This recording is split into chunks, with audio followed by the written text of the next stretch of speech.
René Smale, officier des services secrets militaires, est envoyé au Katanga.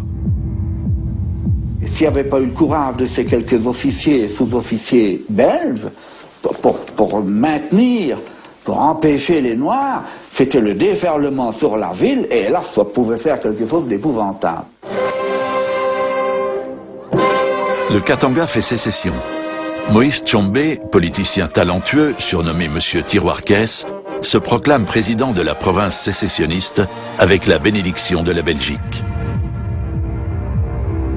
À Ille-et-Villaine, il y avait surtout alors des intérêts financiers très importants. Vous aviez l'union minière là-bas.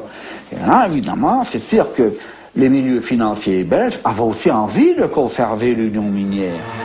Parmi les principaux chefs de la province sécessionniste figure le ministre des Finances, Jean-Baptiste Kiboué. Dès que nous avons pris la boutique, l'union minière exportait toujours le cuivre et les recettes du cuivre étaient versées à la Banque nationale katangaise. Le chef de cabinet de Moïse Tshombe est le juriste belge Jacques Barteloup. L'union minière payait ses taxes, ses redevances, ses impôts au gouvernement katangais et plus à Léopoldville.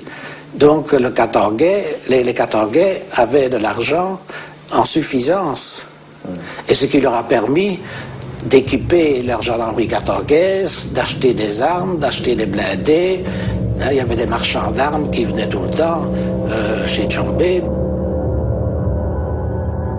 Engagés pour défendre le monde libre au cœur de l'Afrique, les mercenaires de Tshombe sont rapidement surnommés les Affreux.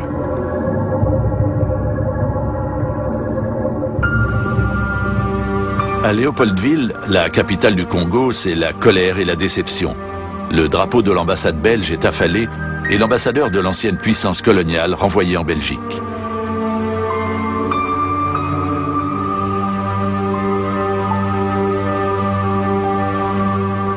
Les complots étaient déjà faits, les plans étaient déjà établis.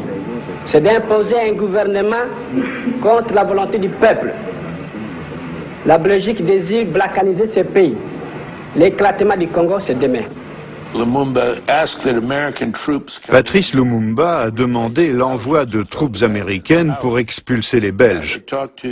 Il a rencontré l'ambassadeur américain Claire Timberlake. Mais pour ce dernier, l'arrivée de troupes américaines risquait de provoquer la mobilisation de l'armée russe. Et il a conseillé à Lumumba de s'adresser aux Nations Unies. Il s'ensuit une mascarade de grande envergure. Des avions américains sont repeints en toute hâte pour transporter des casques bleus au Congo. Lumumba et son gouvernement ont fait appel aux soldats de la paix pour qu'ils mettent un terme à la sécession du Katanga. Mais les Nations Unies n'interviennent pas auprès de Tshombe ni dans la province séparatiste. Le conseiller militaire de Dakamarskjöld, le général indien Indar Riquier, est dépêché au Congo. Monsieur Lumumba, Monsieur Kasavubu et les chefs des différents mouvements du Congo avaient une idée complètement fausse de ce que les Nations Unies devaient y faire.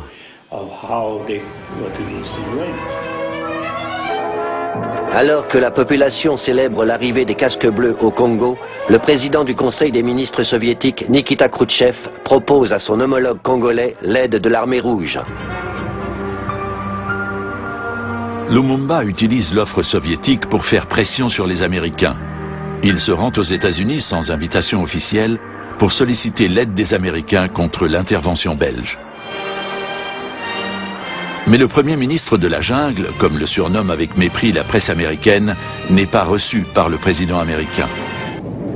J'adresse au peuple américain tout entier le sentiment d'amitié du peuple congolais qui compte beaucoup sur vous. Nous voulons que vous nous compreniez et que vous nous aidiez.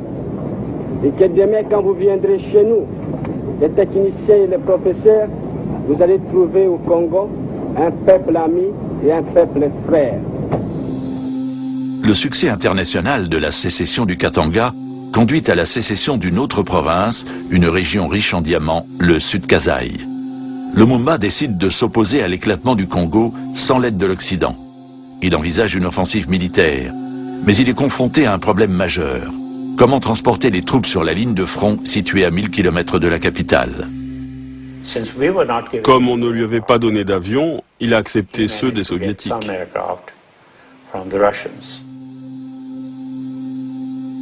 L'opération militaire est une réussite. Mais Patrice Lumumba vient de signer son deuxième arrêt de mort, cette fois du côté américain.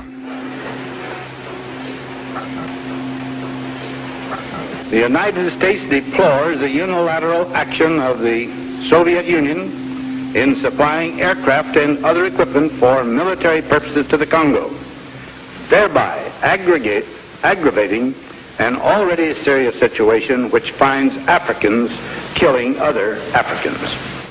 Vous étiez en contact avec les Américains? Oui.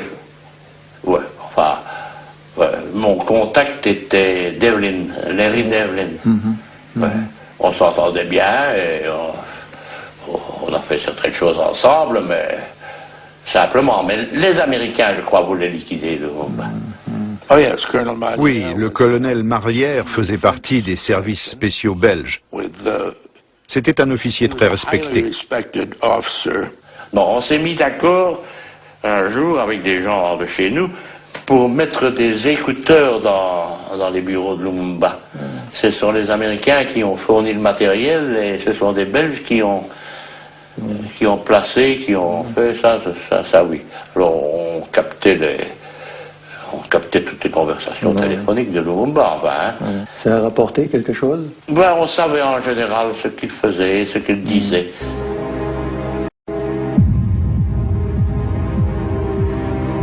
Au cours de conférences de presse, Lumumba tente en vain de gagner l'opinion publique à sa cause. Juliana, la fille de Lumumba, a assisté à plusieurs de ces conférences.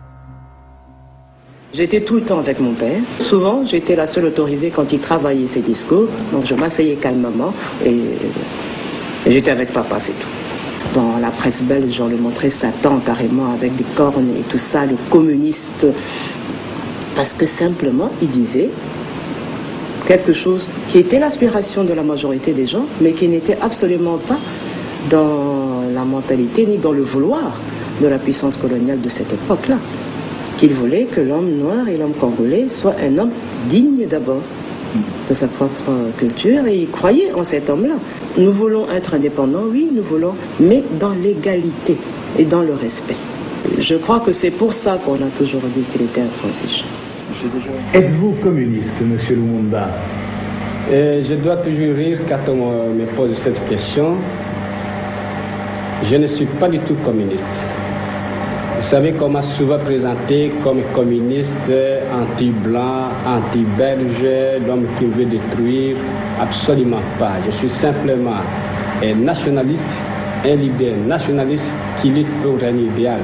Je ne suis pas du tout communiste et je ne le deviendrai jamais. L'agent de la CIA, Larry Devlin, reçoit $100 000 de la centrale. Sa mission, faire de l'élimination de Lumumba une priorité qui doit guider ses opérations secrètes. J'ai reçu un câble me signalant l'arrivée d'un officier supérieur chargé de me donner des instructions précises.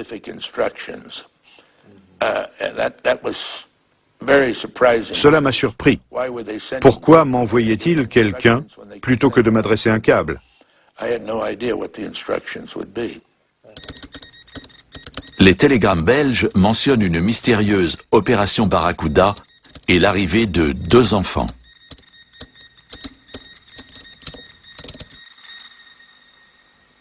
Eh bien, je vais vous dire sincèrement que je ne me souviens pas du tout du mot-côte Barracuda.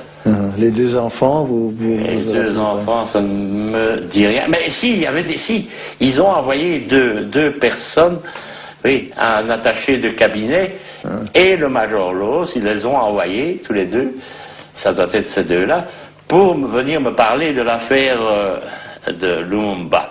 Et alors, il a été question, eux étaient plutôt pour la suppression. Quand il m'a informé qu'il voulait se débarrasser de Lumumba, j'étais stupéfait. Je n'avais jamais entendu dire que la CIA pouvait être mêlée à ce genre d'affaires.